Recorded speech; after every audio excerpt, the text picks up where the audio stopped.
तर नमस्कार मित्रांनो, मी अभि शिंदे माझ्या दुसऱ्या मिनी ब्लॉगमध्ये तुमचं स्वागत करतो। तर फायनली आज आम्ही चाललो होतो डुगवे या गावी लोटेश्वर मंदिर बघायला।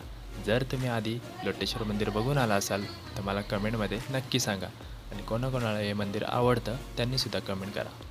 तर आम्ही फायनली उमरे या गावात पोचलो।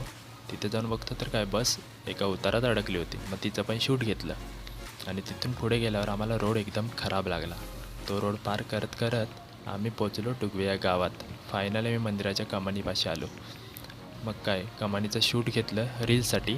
तिथून मग पायऱ्या उतरत उतरत आम्ही खाली निघालो। खाली जाता जाता आम्हाला सुंदर असा एक व्ह्यू भेटला।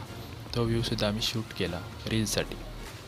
त्याच्यानंतर खाली जात जात आम्ही पोचलो मंदिराच्या पायथ्याशी। खाली पोचल्यानंतर आम्हाला सुंदर असं हे मंदिर बघायला भेटलं। त्याच्यानंतर आम्ही मंदिराचे वेगवेगळे व्हिडिओ काढून घेतले रील बनवण्यासाठी। मग काय मंदिर बघता क्षणी आमचं मन एकदम प्रसन्न झालं। आणि या मंदिराचं वैशिष्ट्य म्हणजे हा संपूर्ण पाण्याचा ओढा जो तुम्हाला व्हिडिओमध्ये दिसतोय त्या ओढ्यामध्येच या एका दगडावरती ही शिवपिंड आहे। आणि हे बाजूने जे कन्स्ट्रक्शन केलं आहे ते नंतर केलेलं आहे, पण ह्या एका दगडावरती हे मंदिर पूर्णपणे उभारलेलं आहे। जर तुम्हाला पण हे मंदिर आवडलं असेल तर मला कमेंट करून एकदा नक्की सांगा। आजचा मिनी ब्लॉग तुम्हाला आवडला असेल तर व्हिडिओला एक लाईक जरूर करा।